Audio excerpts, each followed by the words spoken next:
करने के पहले मैं कहना चाहता हूं कि जिन भारत विरोधी और आतंकी संगठनों ने भारत माता के मस्तक पर हमला करके कई परिवारों के सिंदूर मिटाए थे, उन्हें भारतीय सेना ने ऑपरेशन सिंदूर के माध्यम से इंसाफ दिलाने का काम किया है। और इसके लिए आज सारा देश भारतीय सेनाओं का अभिनंदन कर रहा है।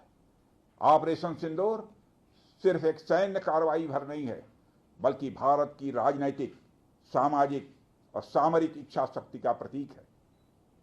यह ऑपरेशन आतंकवाद के खिलाफ भारत की दृढ़ इच्छा शक्ति का और सैन्य शक्ति की क्षमता और संकल्प शक्ति का भी प्रदर्शन है। हमने दिखाया है, भारत आतंकवाद के खिलाफ जब भी कोई कार्रवाई करेगा तो आतंकवादियों और उनके आकाओं के लिए सरहद पार की जमीन भी सुरक्षित नहीं रहेगी। भारतीय सेनाओं ने ऑपरेशन सिंदूर को पाकिस्तान में मौजूद आतंकी ढांचा ढहाने के उद्देश्य से लॉन्च किया था।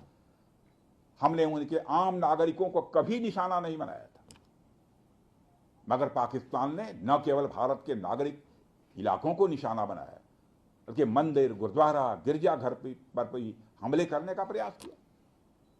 भारतीय सेना ने शौर्य और पराक्रम के साथ साथ संयम का भी परिचय देते हुए पाकिस्तान के अन्य ठिकानों पर भी प्रहार करके करारा जवाब दिया है।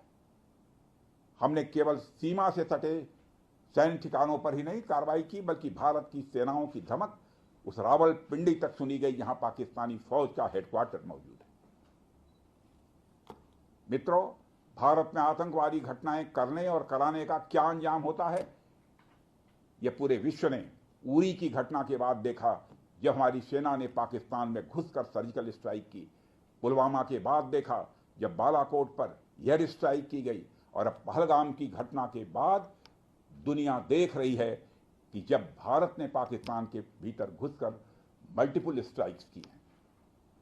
आतंकवाद के खिलाफ जीरो टॉलरेंस की नीति पर चलते हुए हमारे यशस्वी प्रधानमंत्री नरेंद्र मोदी ने स्पष्ट कर दिया है कि यह नया भारत है जो आतंक के खिलाफ सरहद के इस पार और उस पार दोनों तरफ प्रभावी कार्रवाई करेगा। यह हमारे प्रधानमंत्री जी ने स्पष्ट रूप से यह संदेश दे दिया है।